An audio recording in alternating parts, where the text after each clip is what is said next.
बच्चों, हम पढ़ने जा रहे हैं वसंत पाठ 11। ये पाठ कविवर रहीम के द्वारा लिखा गया है, रहीम दास जी के दोहे के रूप में। और रहीम दास जी का पूरा नाम अब्दुल रहीम खान खाना रहा है। ये अकबर के दरबारी कवियों में अपना स्थान प्रमुख रखते हैं तथा ये रीतिकालीन कवियों में श्रेष्ठ कवि माने जाते हैं। इनके द्वारा रचित नीतिपरक दोहे ज़्यादा प्रसिद्ध रहे हैं और उन्हीं में से कुछ अंश यानी कुछ दोहे आपकी पाठ्य पुस्तिका में सम्मिलित किए गए हैं, जिनके बारे में आज हम यहाँ जानकारी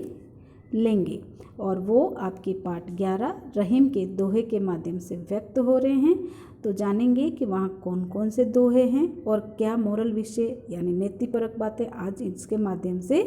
समझाई जा रही है। पहला दोहा है,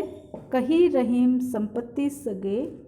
बनत बहुत बहुरीत, विपत्ति कसोटी जे कसे, तही साचे मीत। यानी पहले इसके शब्दों के अर्थ देखेंगे। यानी कही कह रहे हैं, संपत्ति यानी धन दौलत हो, सगे यानी अपने, बनत यानी बन जाएंगे, बहुत यानी बहुत ज़्यादा, बहु यानी अलग अलग, रीत यानी तरीके से, और विपत्ति यानी संकटी या संकट का समय, कसौटी यानी खरा उतरना, कसे अपने आप को माने, तही यानी वो, साचे यानी सच्चे, मीत यानी दोस्त। यहाँ पर इस दोहे के माध्यम से एक सच्चे दोस्त की विशेषता को समझाते हुए रहीम दास जी ने जो बातें समझाई है वो जानना जरूरी है, जो इस प्रकार है कि जब हमारे पास खूब ज़्यादा धन दौलत होते हैं तो हमारे अपने बनने के लिए आसपास के लोग अलग अलग तरीके से प्रयास करते हैं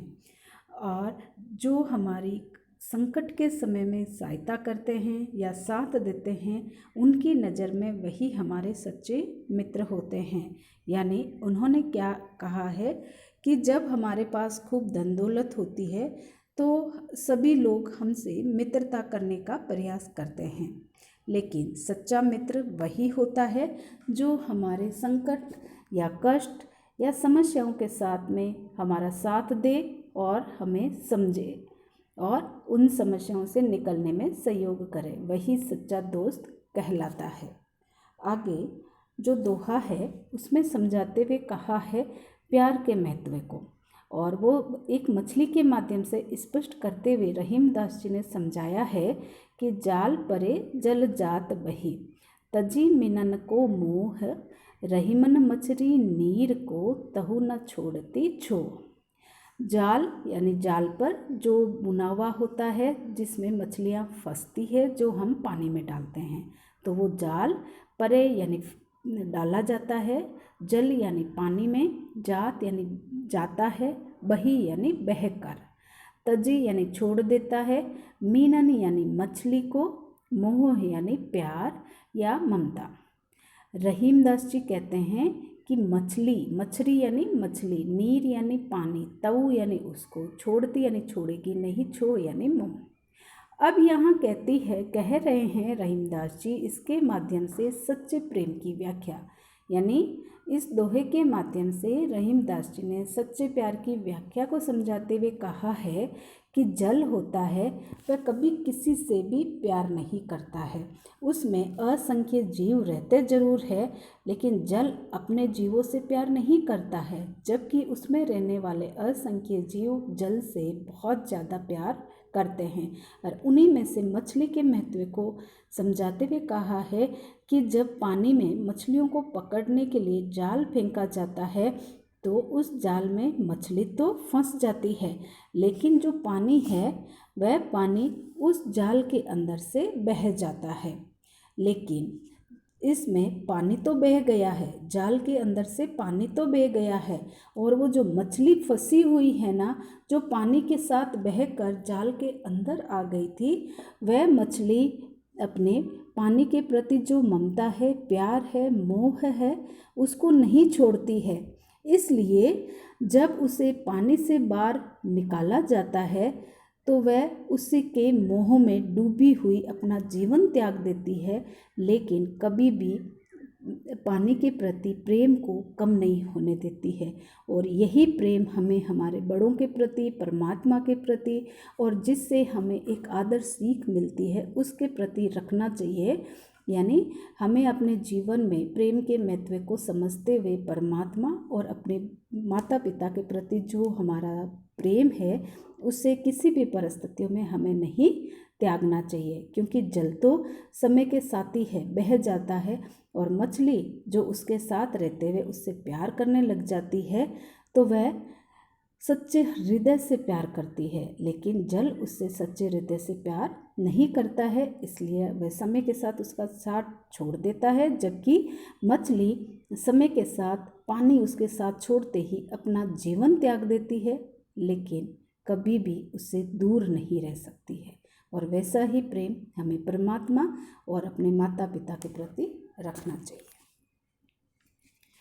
आगे रहीमदास जी ने दोहे के माध्यम से समझाते हुए कहा है कि तरवर फल नहीं खात है, सरवर पियत न पान, कही रहीम पर काज हित, संपत्ति सजहि सुजान। यानी तरवर यानी वृक्ष या पेड़, फल नहीं यानी नहीं, खात यानी खाता है, और सरवर यानी तालाब, पियत यानी पीता है, पानी नहीं पीता है पानी, न यानी नहीं, पान यानी पानी, पियत यानी पीता है। कही रहीम, कही यानी कह रहे हैं रहीमदास जी, पर काज यानी दूसरों का काज, हित यानी भलाई, संपत्ति यानी धन दौलत संचते हैं, इकट्ठा करते हैं, सुजान यानी सज्जन पुरुष। यानी इस दोहे के माध्यम से रहीमदास जी ये समझाना चाहते हैं कि देखो, हमारे आसपास खड़े रहने वाले बड़े बड़े वृक्ष जो फल और छाया आदि से हमारे जीवन को एक आधार देते हैं, हमारे जीवन को एक सहायता के रूप में हमारे हेल्पर बनते हैं, लेकिन देखिए वह कभी भी वृक्ष अपने फल खुद नहीं खाता है और कभी भी अपनी छाया में खुद खड़ा नहीं रहता है। उसी प्रकार जो पानी से लबालब भरे रहने वाला तालाब है, वह कभी भी अपने पानी को अपने लिए नहीं पीता है, खुद पानी नहीं पिएगा। इसी प्रकार जो सज्जन पुरुष होते हैं, जो अच्छे मनुष्य होते हैं, वह कभी भी अपनी धन दौलत को खुद के लिए, खुद के स्वार्थ के लिए, खुद तक सीमित होने के लिए धन संपत्ति का संचयन नहीं करते हैं। वह दूसरों की भलाई में ही उस धन दौलत को लगाने का प्रयास करेंगे। यानी जहाँ कहीं भी लोगों को कठिनाई होगी वहाँ पर वह जरूर सहायक बनकर उनकी सहायता करेंगे। यानी इस दोहे के माध्यम से क्या कहना चाहते हैं कि जिस प्रकार पेड़ कभी भी अपने फल नहीं खाता है, तालाब कभी भी अपने पानी को नहीं पीता है, उसी प्रकार जो एक सच्चा मनुष्य होता है वह कभी भी अपने पास इकट्ठा जो धन दौलत की हुई है ना, उसका इस्तेमाल खुद के लिए नहीं करके दूसरों की भलाई में ही काम में लेता है। आगे के दोहे में स्पष्ट करते हुए हमें समझाने का प्रयास किया है कि थोते बादर क्वार के ज्यों रहीम गहरात, धनी पुरुष निर्धन भय करे पाछली बात। थोते यानी खाली, बादर यानी बादल, क्वार यानी अश्विन महीना जो सितंबर और अक्टूबर के आसपास में आता है ना, उसे हिंदी कैलेंडर में क्वार महीने के नाम से कहते हैं, जिसका नाम होता है आश्विन महीना। जो यानी जैसे, गहरात यानी गरजते रहना, और धनी पुरुष धनवान लोग, निर्धन यानी गरीब, भय यानी हो गए हैं, करे यानी कर रहे हैं, पाछली यानी पिछली बातें। अब यहाँ पर समय के महत्व को समझाया है, और समय जो कभी किसी का एक जैसा नहीं रहता है उसके महत्व को समझाते हुए रहीमदास जी ने बताया है कि जिस प्रकार अश्विन मास में जो आसमान में बादल होते हैं ना, वो खाली होते हैं, वो खाली गरजने का काम करते हैं, उनमें पानी नहीं होता है तो वहाँ से वर्षा नहीं हो सकती है। वापिस सुने कि अश्विन मास यानी सितंबर अक्टूबर का जो हिंदी कैलेंडर का महीना है, उसमें जो आसमान में बादल छाए रहते हैं वो बादल खाली बादल होते हैं, थोथे बादल होते हैं, उनमें पानी नहीं होता है, वो खाली गरजने का कार्य ही करते हैं। इसी प्रकार कुछ लोग ऐसे होते हैं जो पहले धनवान थे, लेकिन समय ने या समय की परिस्थितियों ने उनसे धन छीन लिया है या उनका धन खत्म हो गया है, तो वो लोग उस सच्चाई को स्वीकार नहीं कर पाते हैं और निर्धन होने पर भी अपने पुराने धनाढ्य जीवन की कल्पना हर समय करते रहते हैं और अपने समय की बर्बादी करते रहते हैं। यानी इस दोहे के माध्यम से रहीमदास जी क्या कहना चाहते हैं कि जिस प्रकार अश्विन मास में आसमान में छाए रहने वाले बादल खाली होने के कारण उनसे वर्षा नहीं हो सकती है, वो खाली गरजने का कार्य ही करते हैं, इसी प्रकार हमारे समाज में कुछ ऐसे व्यक्ति होते हैं जो समय के साथ उनका धन दौलत खत्म हो जाता है, लेकिन वह इस बात को स्वीकार नहीं कर पाते हैं और आज में जीने के बजाय, वर्तमान में जीने के बजाय भूतकाल में उनके जो धनाढ्य दिन थे, धनवानी में गुजरने वाले दिन थे, उन्हीं दिनों की कल्पना करके अपने समय को बर्बाद करते रहते हैं, जो कि सही नहीं है। क्योंकि हमें समय के महत्व को समझते हुए आज में अपने जीवन की कल्पना करनी चाहिए। आगे रहीमदास जी ने समझाया है कि धरती की सी रीत है शीत धाम ओ में, जैसी परे सो सही रहे त्यों रहीम ये देह है। यहाँ पर धरती की सहनशीलता की बातें मानव जीवन से की गई है, यानी धरती की सहनशीलता की तुलना मानव देह से की गई है। किस प्रकार? धरती की सी रीत है, धरती की ये रीत यानी परंपरा है। और क्या परंपरा है? शीत यानी सर्दी, धाम यानी धूप गर्मी का मौसम, में यानी वर्षा का मौसम, जैसी परे जैसी होती है, सो यानी वैसी ही, सही यानी सह लेती है, और त्यों यानी जैसे, रहीम ये देह यानी मानव जीवन। अब यहाँ पर रहीमदास जी समझाते हुए कहना चाह रहे हैं कि जिस प्रकार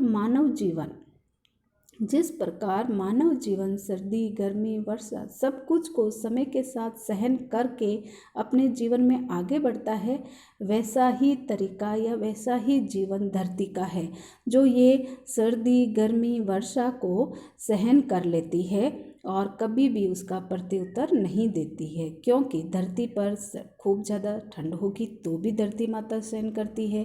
धूप होने पर भी ये आग का कुंड बन जाती है, उसे सहन करती है, और खूब तेज होने वाली वर्षा का वेग भी ये सहन कर लेती है। और वैसा ही जीवन मानव का रहा है, जो सर्दी गर्मी वर्षा को आसानी से सहन कर लेता है या उसके अनुकूल अपना जीवन बना लेता है। तो इन पंक्तियों के माध्यम से या इस दोहे के माध्यम से रहीमदास जी समझाते हुए कह रहे हैं कि समझाते हुए यहाँ धरती की तुलना मानव जीवन से करते हुए समझाया है या बताया है कि जिस प्रकार धरती सर्दी गर्मी वर्षा को आसानी से सहन कर लेती है, वैसा ही मानव जीवन सर्दी गर्मी वर्षा के अनुकूल अपने आप बन जाता है। तो ये नीतिपरक दोहे हैं जिनसे हमें अपने जीवन में शिक्षा लेनी पड़ेगी, यानी चाहे कैसा भी मौसम हो, हमें हमारे समय और परिस्थितियों को दिमाग में रखते हुए आगे के जीवन की कल्पना करनी चाहिए।